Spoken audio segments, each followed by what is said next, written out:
Is this one rebel who truly doesn't have a cause?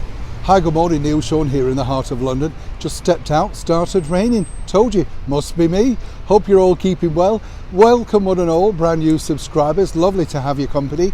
As we often say here on the show, we're a friendly community who like to keep everything pleasant. We don't like any sort of negatives or nasties. You know, if you've got an opinion, do keep it civil, because after all, we are, as I say, a unique friendship community. We're all about looking after each other, and more importantly, we like to bring you the news that is coming out of London that truly matters to you.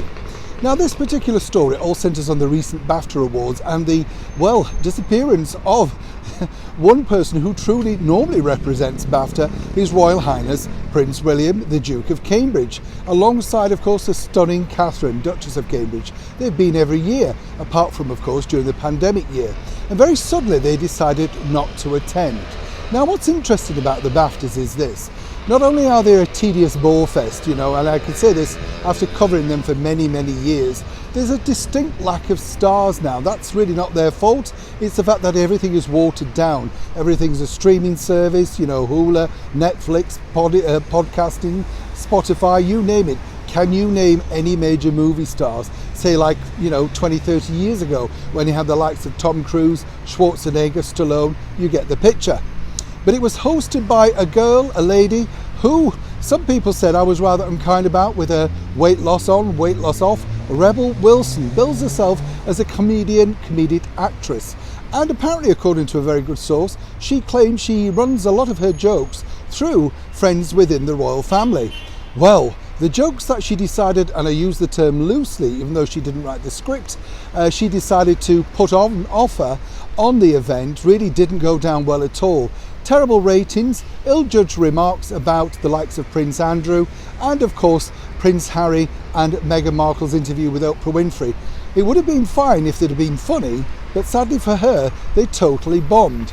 Now, BAFTA are really concerned because once again it appears that people are switching off in their droves for the tell-all celebrities who want to tell us how to live our lives while virtue signalling and arriving, of course, in all these gas-guzzling cars just a few blocks from their hotel, where they spent maybe 2 to 7 hours getting glammed up for the event. But back to Rebel, she says that the audience were rather confused, allegedly, at some of her jokes. No, they're not. They're either funny or they're not. But why did Prince William stay away? Well, according to a very good source, yes, it was a diary clash, but this has been in his diary for many years. He knows exactly when the BAFTAs are, and it's planned a year in advance. Now, some people are saying, not I, I'm simply putting this forward as a point, that, of course, Prince William may have stayed away because he knew this acerbic alleged comedian could have been making jokes at his family's expense. And even though the BBC promised not to swing a camera in his direction, he simply couldn't afford to take that chance.